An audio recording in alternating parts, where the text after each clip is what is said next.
Good evening and welcome back to the Antique FANatic.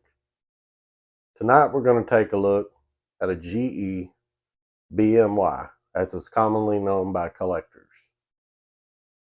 You might recognize this fan from the Ford dealership auction video.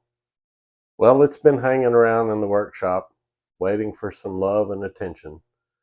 So tonight we're going to take a walk on the dark side of GE.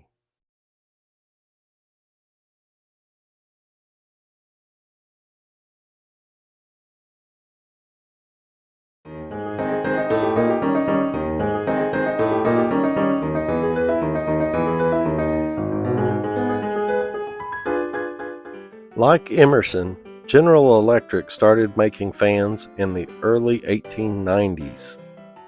Their first model was a simple design with a flat motor and single bearing shaft and rotor, commonly referred to as a pancake by collectors today. Their next model, and the one we are highlighting today, is the BMY, which stands for Big Motor Yoke. Side note, antique fan collectors have adopted nicknames for fans, as many of them have obscure model numbers. The two before are examples of such nomenclature. According to my friend Kim Frank, curator at the Antique Fan Museum in Zionsville, Indiana, the BMY was made by GE from 1908 to 1912. This model went through several changes throughout time. For example, the earlier ones had the more primitive centrifugal starting switch. It also had different cage struts that mounted against the front of the motor housing. These also were shorter in height and required an angular adapter to mount to the wall. Later BMY models would do away with the need for an adapter by adding a slot to the base for adjustment of the angle so fans could be used on a desk or as a wall mount. They also grew in height as time progressed.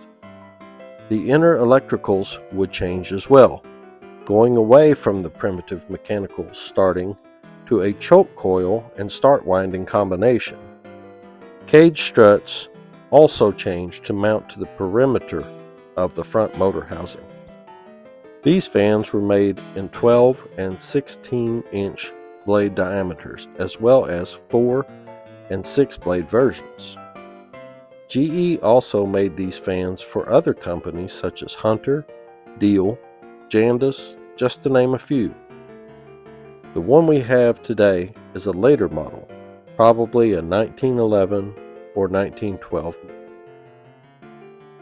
Let's take a look at the condition of this fan. The first thing I noticed about this fan is the paint is immaculate. So what is wrong with it? It does run, so that's a good thing.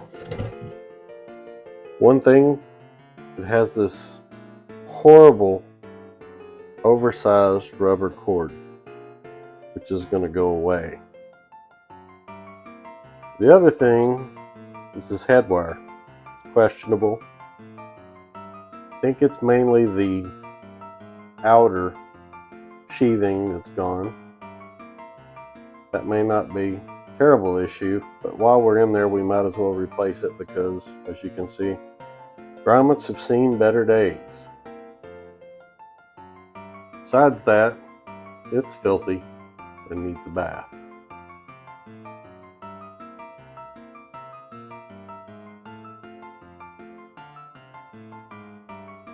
So we're going to dig into it and break it down.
Well, we got it all cleaned up.